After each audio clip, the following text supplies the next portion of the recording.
BR Ambedkar ను కాంగ్రెసే అవమానించిందని ఆరోపించారు బీజేపీ నేతలు. తమ హయాంలోనే ఆ మహనీయుడికి భారతరత్న ఇచ్చామని చెప్పారు. కంచె గచ్చిబౌలి భూముల విషయంలో కాంగ్రెస్ నేతలు తప్పుదోవ పట్టించేలా మాట్లాడుతున్నారని మండిపడ్డారు నేతలు. గ్రామాల అభివృద్ధి కేంద్ర నిధులతోనే జరుగుతోందన్నారు కమలం నేతలు.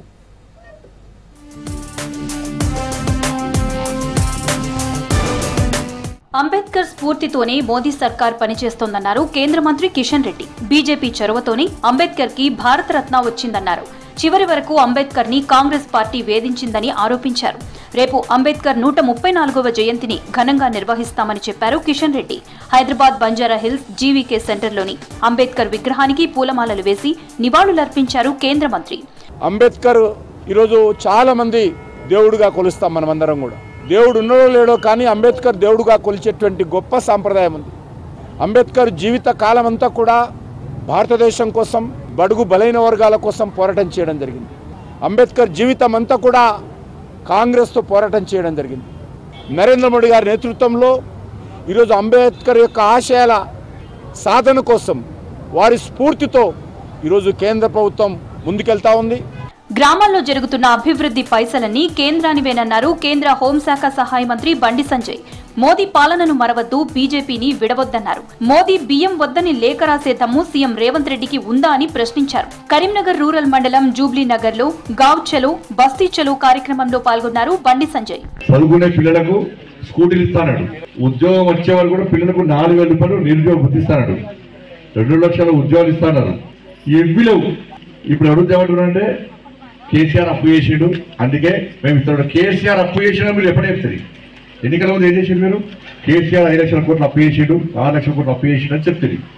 చెప్పి తెలిసి కూడా మీరు హామీలు ఇస్తారు. అంబేద్కర్ ని రాజకీయంగా మానసికంగా కాంగ్రెస్ హింసించిందన్నారు ఎంపీ అరవింద్. అంబేద్కర్ కి బీజేపీ సర్కార్ భారతరత్న ఇచ్చి గౌరవించిందని చెప్పారు. అధికారం కోల్పోయినా కేటీఆర్ కి అహంకారం తగ్గలేదన్నారు అరవింద్. తాము జాతీయవాదాన్ని మోస్తామని, కేటీఆర్ చెల్లి కవిత వలె లిక్కర్ స్కామ్ సంచులు మోయలేదన్నారు అరవింద్. నిజామాబాద్ పులాం చౌరస్తాలో బీజేపీ గావ్ చలో బస్తీ చలో ప్రోగ్రాంలో పాల్గొన్నారు అరవింద్. అంబేద్కర్ విగ్రహాన్ని శుద్ధి చేసి నివాళులర్పించారు. మాకు మోసే అలవాట్లు లేవు. మీ లెక్క మీ కాంగ్రెస్ పార్టీ మీ చెల్లె మోసింది, మీ చెల్లె లిక్కర్ స్కామ్లో సంచులు మోసింది. మేము జాతీయవాదం ఒకటే మోస్తాము, హిందుత్వవాదం ఒకటే మోస్తాము. వేరే ఏం మోయేమో అది వీళ్ళకి అర్థం కాదు. వీళ్ళకి ప్రభుత్వంలోకి పడిపోయినాక కూడా వీళ్ళకి బుద్ధి రాలేదు. అన్ని ఉన్న ఇస్తరాకట అనిమేనగా ఉంటుందట, ఏం లేని ఇస్తరాక ఎగిరెగిరి పడతాడట. ఈయన చెల్లె వీళ్ళు డైలాగులు. అయ్యే పార్టీ ఏంటికి పెట్టిండు, ఈ తెలంగాణ వచ్చేదా పీకేదా అని అమెరికాలో అన్నోళ్ళు అందరు నాకు చెప్పింది. వీళ్ళు అయ్యనే తిట్టిన వాళ్ళు వీళ్ళు ఇలా తెలంగాణ మాట్లాడుతున్నారు. వీళ్ళు కంచె గచ్చిబౌలి భూముల ఇష్యూలో మంత్రి శ్రీధర్ బాబు మాట్లాడిన మాటలు ప్రజలను తప్పుదోవ పట్టించేలా ఉన్నాయన్నారు బీజేఎల్పీ నేత ఏలేటి మహేశ్వర్ రెడ్డి. టీజీఐఐసీకి భూములు ఇచ్చిన మాట వాస్తవం కాదా అని ప్రశ్నించారు. టీజీఐఐసీ బాండ్స్ రూపంలో ఐసీఐసీఐ దగ్గర అప్పు తెచ్చారా లేదా చెప్పాలన్నారు ఏలేటి. కంచె గచ్చిబౌలిలో 2,374 ఎకరాల భూమి 1973లో ఎస్యూకి అడ్వాన్స్ పొజిషన్ ఇచ్చిన మాట అందరికీ తెలుసు. నేను ఇప్పుడు ఒకటి సూటిగా మిమ్మల్ని అడుగుతా ఉన్నాను. ఈ భూముల్ని నేరుగా తాకట్టు పెట్టి రుణాలు తీసుకోవడానికి మీరు ప్రయత్నించిన మాట వాస్తవం.